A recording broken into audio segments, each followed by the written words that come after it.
నమస్కారం సార్. నమస్తే సార్ చెప్పండి, ఇప్పుడు ఈ షఫుల్ చేయడానికి గల కారణం నియోజకవర్గాలు కానీ ఇప్పుడు కొత్త ముఖాలను తీసుకొచ్చి ఎమ్మెల్యే క్యాండిడేట్లను ఎంపీ క్యాండిడేట్లను మార్చడం ఎలా, అంటే దీన్ని ఎలా చూడొచ్చు? ముందుగా అసలు లిస్టు చూద్దాము.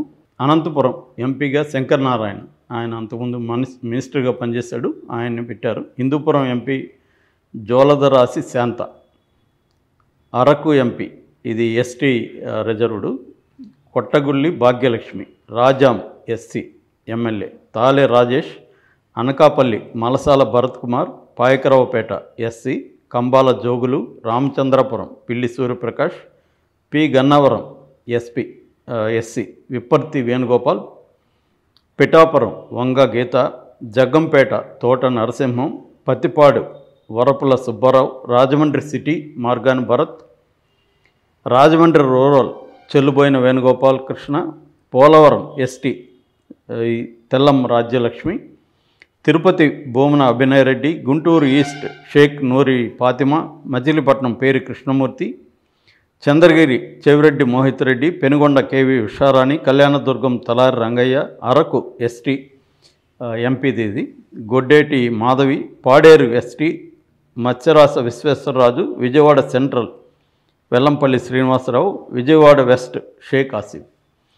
సో ఈ లిస్టు సెకండ్ది, ఇది ఆల్రెడీ 11 మందిని గతంలో చేశాడు. ఇప్పుడు 27 మంది, మొత్తం 38 మందిని ఇప్పటి వరకు ఫైనలైజ్ చేసినట్టుగా మనం అర్థం చేసుకోవచ్చు. ఈ లిస్టులో 3 ఎంపీ సీట్లు, హిందూపురం, ఇటు అనంతపురం, తర్వాత అరకు, ఈ 3 ఎంపీకి పోగా 24. ఈ 24 కూడా సిట్టింగ్స్ లేరు, ఎవరు సిట్టింగ్స్ని మార్చేశాడు 24లో కూడా.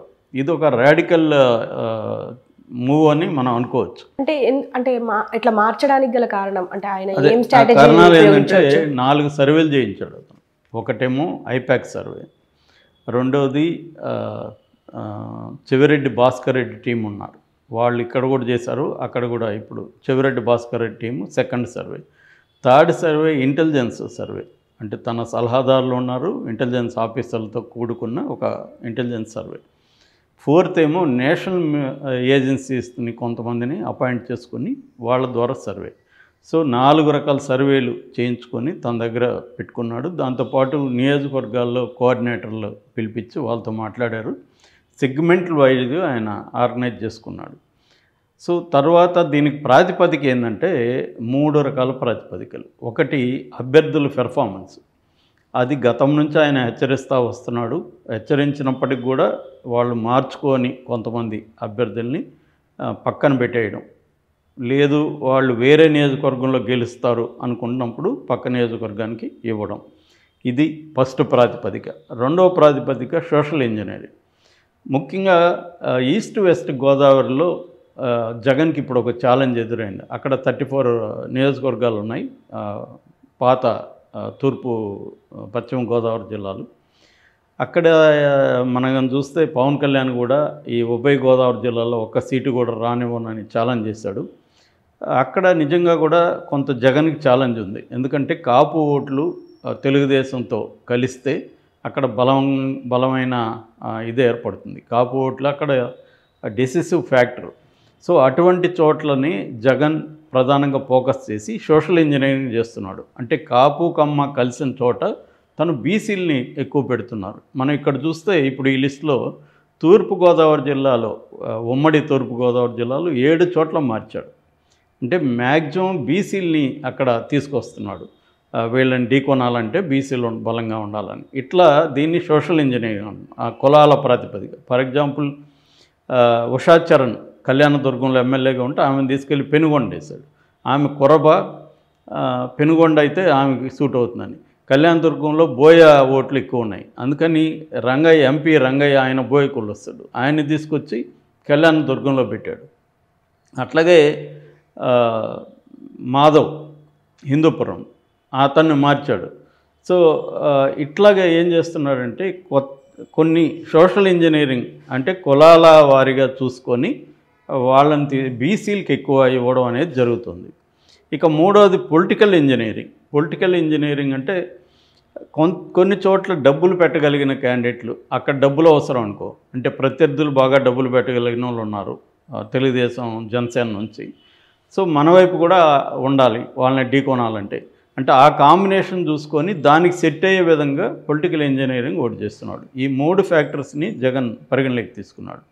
ఈ లిస్టులో ఒక ఇంట్రెస్టింగ్ ఏంటంటే దాదాపు 16 మంది కొత్త వాళ్ళు, అందులో 5 మంది వారసులు, 6 మంది వారసులు యాక్చువల్గా, 5 మంది ఏమో కొడుకులు అనమాట, ఆల్రెడీ ఎమ్మెల్యేలుగా ఉన్న వాళ్ళ కొడుకులు.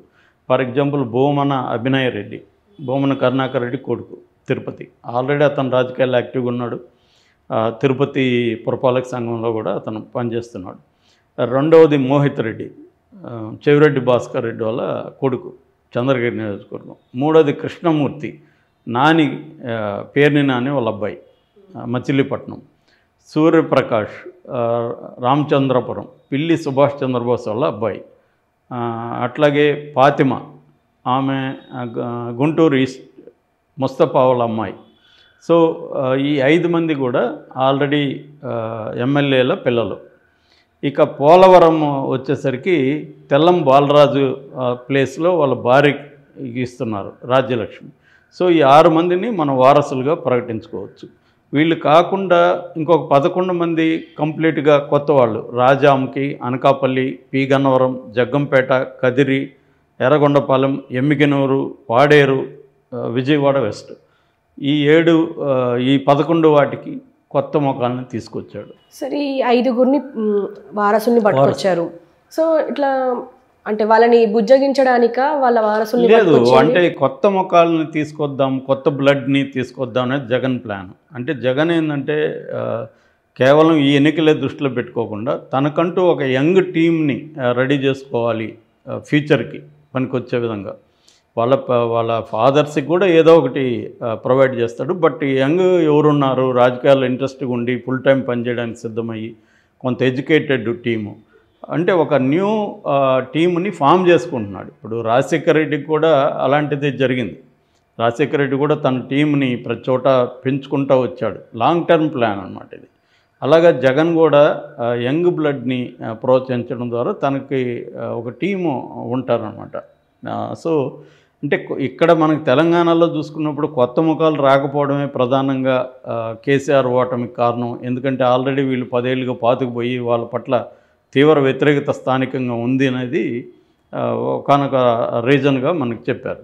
సో అలాగే జగన్ ఏం చేస్తున్నాడంటే కొత్త ముఖాలను తీసుకురావడం, నియోజకవర్గాల వారిగా సోషల్ ఇంజనీరింగ్ చేయడం, తర్వాత పొలిటికల్ ఇంజనీరింగ్ అంటే అవతల ప్రత్యర్థుల స్థాయి వాళ్ళ పరిస్థితిని బట్టి ప్రత్యర్థి ఒక దగ్గర కమ్మ స్ట్రాంగ్గా ఉన్నాడు, అక్కడ కూడా డబ్బులు పెట్టే ఒక కాపునో లేకపోతే ఒక బీసీనో తీసుకురావడం, ఇలాంటి అనేక సమీకరణాలు చూసుకొని లిస్టులు తయారు చేస్తున్నాడు. దీనివల్ల రెబల్స్ అవుతారా, కొంతమంది తనకు వ్యతిరేకంగా పోయి అక్కడ దళిత కార్డు వాడచ్చు, లేకపోతే బీసీ కార్డు వాడి తనకు వ్యతిరేకంగా మాట్లాడచ్చు, అవన్నీ కూడా అతను పరిగణలోకి